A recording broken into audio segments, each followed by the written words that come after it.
Have you ever tried to pretend you're okay when you're clearly not?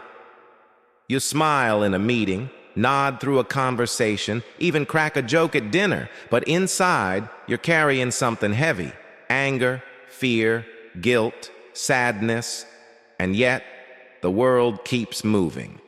And you keep telling yourself, just get over it. We've all been there. And if no one has told you this lately, you don't need to just get over it. You need to listen to it. Because here's the truth.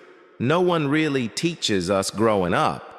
Negative emotions are not weaknesses. They are signals. They're your inner self saying, hey, something matters here. But most of us are raised in a world where pain is inconvenient. We're told to be strong, stay positive, man up, cheer up. We're taught how to hide what we feel, but not how to understand it. And in that silence, something dangerous starts to grow. Pressure. And pressure, when ignored, doesn't disappear. It explodes, quietly or catastrophically. So what if instead of pushing our emotions away, we chose to meet them like old friends with curiosity, not criticism? That's where real emotional strength begins, with a simple but powerful act. Acknowledging what you feel. Without judgment. Say it out loud. Write it down. Whisper it to yourself in the car. I am feeling overwhelmed. I'm angry. I'm anxious. I'm lonely. Whatever it is, name it. Own it. No filter. No shame. Think of emotions like smoke detectors. You don't yell at a fire alarm for going off. You check for the fire. So why do we shame ourselves when our emotional alarms ring? Acknowledging an emotion doesn't make you weak. It makes you awake. I remember a time in my life when I kept running from how I felt. I had just lost someone I deeply cared about, and instead of grieving, I buried myself in work. I told myself, I'm fine. I kept moving. I kept achieving. But I wasn't fine. I was just avoiding. And it caught up with me in anxiety attacks, in broken relationships, in sleepless nights. It wasn't until I sat down one evening in the quiet of my car after a long day that I finally let it out. I said out loud, I'm not okay. I miss them. I'm hurting. And just naming it was like loosening a knot I'd been carrying in my chest for months. Because when you name an emotion, you take its power away. It's no longer this silent, shadowy force. It becomes something you can hold, examine, and eventually let go of. Here's what's even more powerful. When you acknowledge how you feel, you're no longer pretending. You're present. And presence is the birthplace of peace. Too often we think strength means pretending nothing hurts. But real strength is being honest enough to say, yeah, this hurts, and I'm still here. That's what emotional maturity looks like. Not perfection.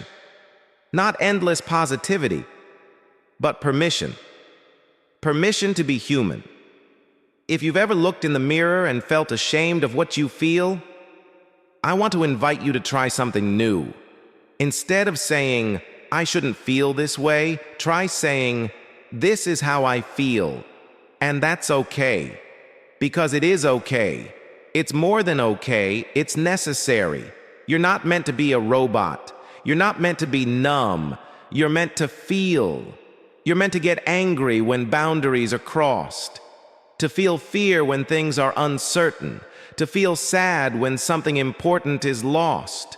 To feel guilt when your values are misaligned. These aren't flaws, they're feedback. And feedback helps you grow. So today, if you're carrying something heavy, let this be your first step. Not fixing it, not explaining it, just naming it. That's where healing begins. Because once you acknowledge what you're feeling, really feel it, without shoving it away or sugarcoating it, something amazing happens. You start to take back the wheel, and when you're finally behind the wheel again, You don't just react, you respond with intention, with clarity, with strength that comes from being rooted, not rushed. So next time you're overwhelmed, don't ask, how do I stop feeling this way? Ask instead, what is this trying to tell me? Your emotions are not the enemy. They're the beginning of the conversation your soul has been longing to have. If this message spoke to something inside you, don't just scroll on. Take one small step. Write down what you're feeling. Name it. No judgment, just honesty. Then join us. Every week we share real stories, grounded wisdom, and reminders that you're not alone on this journey. This isn't just a channel, it's a space for growth, healing, and becoming. Subscribe now and be part of a community choosing wholeness over hiding, truth over pretending, and progress over perfection. And if you're feeling brave, drop a comment. What are you feeling today? Not to fix it, just to name it. That alone is powerful. You're not too much. You're not broken. You're becoming. And we're right here with you. Welcome home.